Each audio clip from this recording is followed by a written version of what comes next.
Today we're going to be talking about the fastest handheld on the market, which is pretty cool, but the price tag is not cool. This right here is a gaming handheld featuring the Ryzen 9 HX370 with 890M graphics from OneXPlayer, but it comes in at a very hefty price tag we're going to talk about, but does it make it worth it? We're going to find out after a word from today's sponsor. Today's video is brought to you by KTC, one of the main manufacturers for brands such as NEC, Samsung, ViewSonic, and more, providing top-notch quality and exceptional calibration within the monitor market. Today we're taking a look at their G27P6 monitor, which is a 27-inch 1440p OLED panel. Before this, I had never seen an OLED in person, and I just have to say the display is absolutely beautiful. With an OLED monitor, the light is produced from each individual pixel, providing extremely vibrant colors and deep blacks. This monitor brings your content to life with incredible detail and precision. Whether you're a gamer or a creative professional, the KTC G27P6 delivers an unmatched visual experience. It also features an ultra-fast 0.03 millisecond response time and 240Hz refresh rate. This allows you to experience buttery smooth gameplay that provides you that competitive edge in esports titles. Say goodbye to motion blur and lag and take your gaming sessions to the next level. With the borderless design, advanced ergonomics, and rich connectivity, this monitor is capable of fitting into any setup effortlessly. If you're interested in upgrading your monitor today or in learning more about the KTC G27P6, check out the links in the description down below. Big thanks again to KTC for sponsoring today's video. Now, let's get back to it. So this is the OneXPlayer, and we appreciate them sending this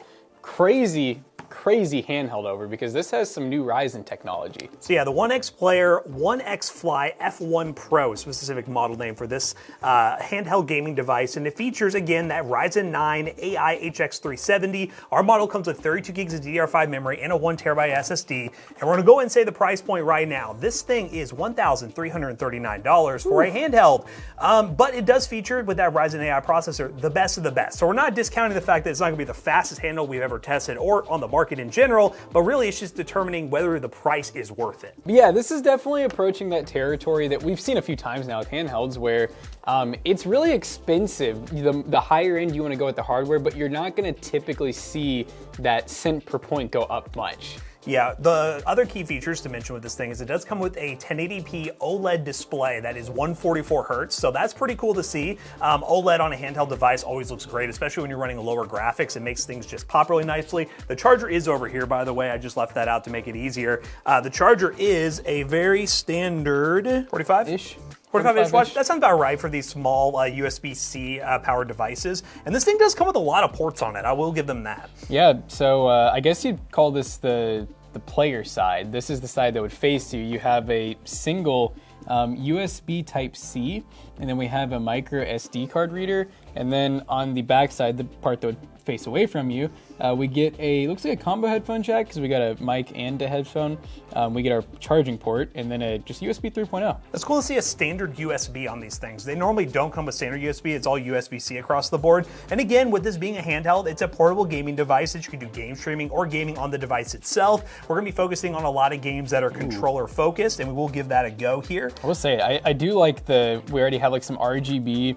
We got like some backlighting here that actually says the name of it, which is pretty cool. OLED display, which is already looking very crispy. So the one thing I was trying to figure out, and maybe the manual will show, is I did set this up initially. It doesn't have built-in mouse functionality once you turn it on. So like try to move like a mouse around. Right, like there isn't like just like a cursor. It may be in the manual, maybe it's something that I missed. Again, we're doing a very initial impressions video here. Hey guys, Future Matt here. One update, we did figure out how to control the mouse with the joystick, which was a complaint we had at the beginning of this video. What you need to do, and it's actually a pretty cool feature, is you hold the keyboard hotkey down, a light will turn on, and then from there you can use the joystick to control your mouse. And if you want to turn it off, you hold that button down and turn it off, and then it's locked, so you don't have to worry about it anymore. So kind of a cool feature to be able to use it on and off when you want to, but that is something you will need to know if you buy this device. You can control it, you just have to do it that way. And for the most part, people are going to launch a game on this thing and you're gonna be fine, or when you're doing the initial setup, you would go ahead and get everything up and running. They do have dedicated buttons right here, which one is a turbo button, one's a keyboard button. Turbo button. Keyboard. It's right because the app's not open. So here's the one thing, is there is an app on here. No mouse. No mouse. See, this is the problem. This is kind of the issue with Windows on these devices is no matter how they implement it, stuff like this happens where you end up booting into Windows. You don't have the interface that they like to put over top of Windows. Therefore, it causes problems like this. I even had that issue with my ROG Ally X. I have issues with a lot of Windows-based ones. And as you can see, here comes the actual... Oh, I did big picture. Oh, you went to big picture. There's a button for that, apparently. It's the back right, like... It's not even it's like a secondary bumper. So you see, I like that they're trying with that, especially if you program it properly for you, because Big Picture is designed for controller, and now he's back out of it. And you can go in and out. That's kind of cool. I guess that's, yeah, what is it, like a back button maybe, or a window button? It must be a window button or a back button. Maybe these will work now, let's see. Yes, okay, so here's the turbo one, and I really like, we'll have a recording on screen here. There's a ton of customization options. We have the TDP maxed out right now, which obviously reduced battery life. You can adjust the fan profile on the fly. What's the other one right there? I like how, look, it has a little, is that a cursor? No, it's not. Do you see the tiny little hand? Oh, I thought maybe I'm like, is that it? Oh, I see that little hand. What the heck? Yeah. But then, yeah, you have all these different things. You can change the resolution, everything on the fly. But then also, I think right here is their own built-in keyboard. So you can pop that up, and it looks a little gamer-like. It's basically either that or the Windows keyboard, whatever you want to use. And look, you can move it around. Jackson's just amused by the funnest of things. Man. But hey, we're in Big Picture now, which is probably the best way if you're gonna use Steam to use this device. And we're gonna play some games on it and see what it can do. So this CPU, the Ryzen 9 AI HX 370, is a 12-core, 24-threaded CPU, which the debate on the internet, and I kind of agree, is why would a handheld need 12 cores and 24 threads? I think you're really getting it for the integrated graphics, but that's a lot of cores and threads for something that's gonna be gaming focused. But again, we gotta do our benchmarks. We gotta see if this thing actually makes a massive difference. As someone who runs a Ally X at home, I'll be able to tell you whether or not it seems like it's worth it for the price point. But hey, hefty price point, latest and greatest technology. We see this a lot for companies like OneXPlayer and like Neo and other ones, but is it worth it for you at home? Let's get to some gaming. Alright guys, so I'm going to be testing out Apex Legends on these 890M graphics, on the One X, and this is going to be weird for me because normally, well, two things. I'm a mouse and keyboard enthusiast all the way, have not owned a console in many years, and on top of that, I don't use controller, like ever. So we're going to see how this goes. But I do like, dude, the haptic feedback feels great. You can actually change like the vibration settings kind of on the fly, just in that little menu, which is pretty cool. See how good this aim assist is. Should just be like a standard controller for real, so. That's what I was saying is I didn't see. Yeah, it's on. It is on, okay. Definitely on. Oh, gotta hate how I have to like take my finger off to start healing. We actually turned down the brightness a little bit, funny enough, because it was like too bright for the camera, but we're running about 75%. So this screen not only is OLED, so it looks really nice, but it can get really, really bright, which is also really cool. Oh God. We cracked one. And we are running the full 30 watt mode right now. I guess we can just run that for the whole benchmark and see where our battery's at and report back. Yeah, this screen's so good looking. It's such a little guy. Oh my gosh. Yeah, I would say the controls are fairly ergonomic, obviously a little bit further apart than, well, a lot more further apart than like your standard controller. But it doesn't, I don't feel like I'm really being like hindered much, if that makes sense. This is just PC gamers trying to use controller. Mm-hmm. Yeah, I feel like it's like my first time doing this. Oh my God, let me on the zip. I killed one. Let's freaking go. Oh, I almost killed two. Gah! Gah! Yeah, my teammate saved my life. Oh, that time he did. Teammate doesn't know you're on a handheld. It's crazy to think you could like plug in a little what do you call it? Like a headset. And then just be like on Discord, just playing this game on a handheld. It sounds pretty good too. I think right now we're running like 50%. It's not like super like cheap sounding though by any means, which is pretty cool. Oh my God. Oh my God. The aim assist can only help so much. Ah, yeah. Let me get this. Let me get this. Oh, I missed. All right. Well, you know what? We got a dub. We actually did it. So that's pretty cool. But yeah, so far first impressions, first person shooter, which is probably gonna be the lesser enjoyable games to play, like multiplayer competitive, was actually pretty enjoyable. Next game. All right, guys, we are now in Spider-Man Miles Morales, and we are currently at 1080p, running with FSR 3 with FrameGen on. and we're running on low settings. And again, we're still running that 30 watt TDP mode. And this is definitely a game. And even with these handhelds nowadays, there's still some that if you want to get a locked 60, you're probably going to have to do a little 720p or 1600 by 900, which again, this is the handheld space we're in right now. I mean, even the Steam Deck doesn't run a full 1080p display. As you can see, running 30 watt, we're getting close to 60 FPS. We did mention that we were going to show you guys a battery update. By the time we were done with Apex Legends, we were at like 63% battery. So it does show you're going to have maybe, I don't know, 30 to 40 minutes at 30 watt if you really wanted to game. But we'll show you guys what the performance difference is like here. Right now, we're getting a pretty good 60 FPS. You know what? Let's back that up real quick. Let's see. Is this actually 60 FPS? Friendly neighborhoods picked up an unfriendly weapon. Yeah, it's still 60 FPS because we are dipping a little bit below. So VSync really wasn't doing that much there. But hey, 60 FPS, not too bad. Let's land here real quick and fight some bad guys. I haven't played this in a while, so pardon my gameplay. As in, I have no idea what I'm doing. Ugh. The beauty of having the OLED display is I think it really makes these games, even at like lower graphics, look good. But if I'm being honest, compared to playing on my ROG Ally X, it's one of those things where like, is it such a substantial difference that I would go out of my way to pay the money for it? No. But it's still a cool device if you're somebody who hasn't had one of these before. But again, it all comes down to price and availability. So we'll go ahead while we're chilling here and lower the performance down to 20 watts.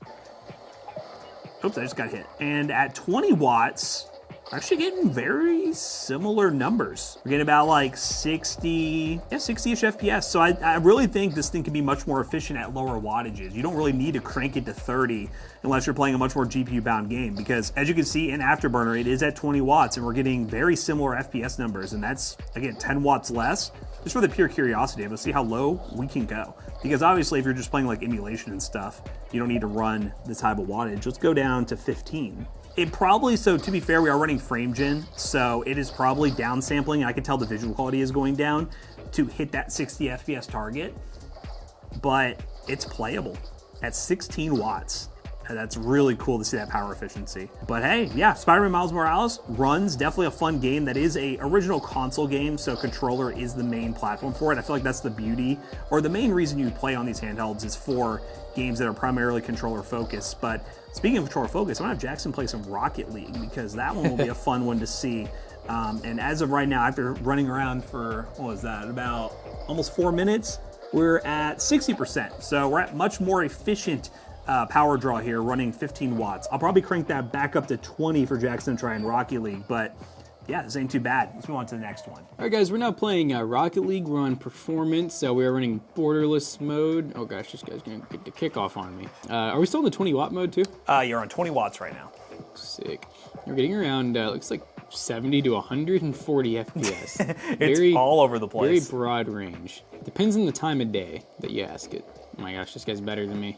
Oh, he's gonna score on me. No, we gave up a goal. Yeah, this is pretty playable. Looks pretty nice too, I gotta say. Get bumped, nerd. No. Why am I in the ceiling? Why? Oh my god, we got a goal. I don't know what he was doing. It's like he forgot that there was a ball in play.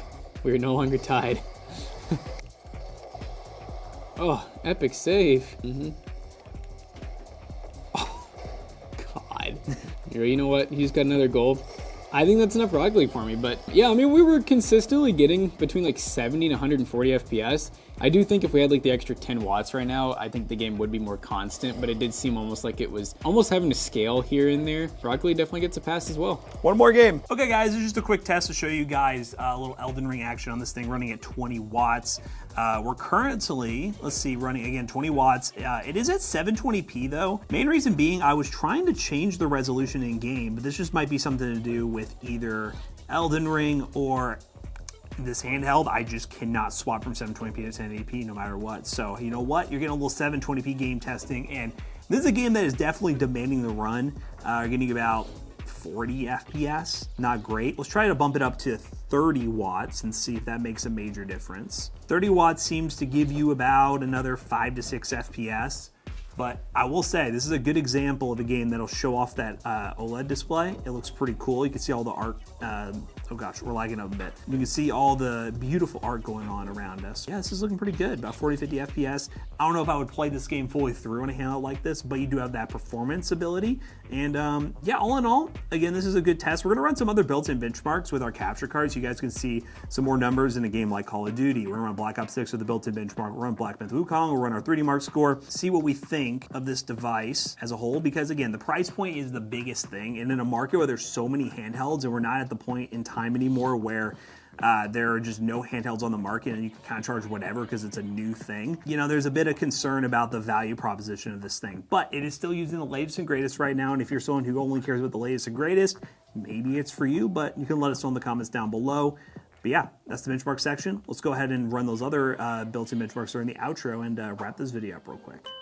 Now, before we wrap this video up real quick, we did partner with OneXPlayer. Again, they're not the sponsor of this video, but they wanted to do a giveaway on this video so you guys at home have a chance to win one of their awesome handhelds. All you have to do is follow and subscribe to our YouTube channels, both I and OneXPlayer's YouTube channels, and also follow the Twitter accounts of both I, Toasty Bros, and OneXPlayer. And from there, you'll have a chance to win a OneXPlayer Pro 2, which is another one of their awesome gaming handhelds that you could pick up. And yeah, shout out to OneXPlayer for making this giveaway possible. Use the links down below to enter the giveaway and learn more about the rules to enter. But yeah, shout out again to them for a giveaway. Let's go and wrap this video up real quick. So we just got done benchmarking this OneXPlayer, and it's definitely a really cool, very enjoyable experience. Pretty high FPS, honestly, for a handheld, but this is coming in at quite a bit more than something like an OLED Steam Deck, which starts around $550. In terms of the hardware, obviously it is the best of the best, but being a value channel, we're always looking for the best value for the money, and this device, honestly, just forgoes value and focuses more on delivering all the best specs in one handheld device, and for that regard, it does really well, but again, the value proposition is very limited here. In terms of the other games we tested, we ran Black Myth Wukong 1080p with frame gen on, FSR frame gen. We got an average of 70 FPS, a max of 82, and a minimum of 46. Didn't look amazing, but it is a playable game. Black Myth Wukong, one of the most demanding games on the market right now. We also ran Black Ops 6 1080p balance settings with FSR 3 and got an average of 66 FPS with the built-in benchmark tool. And lastly, our 3D Mark score was only 2,820, which I do have to mention, the GPU score was 2,536 and that CPU score was 7,749. So this device is very interesting. The integrated graphics is really awesome. The CPU, I think, is a bit overkill, but if you're playing esports titles like we did with Apex Legends, it does help you in that regard, but a lot of people really aren't playing those games on handheld from our experience. But you guys be the judge. Let us know down below what you think of this device, and would you consider picking one up? If you're looking for the latest and greatest in terms of handheld technology, you can use the link in the description down below to buy one today. And as always, we hope you guys enjoyed today's video. If you did, check out our other two YouTube channels and also our twitch.tv/toastybros. And do not forget to like, comment, and subscribe. We'll see you guys in the next one. Bye-bye. Now, if you're not really into handhelds and you want something to really do some serious gaming on, just check out PCBros.tech, because we have gaming PCs starting at $300 and they just go up from there. They just keep going up and up and They up. never stop. PCBros.tech, we're always going up, baby. Use code ToastyBros on checkout to save 30% or cash in on our holiday sales we're currently running using the link down below. See you guys later. Bye-bye.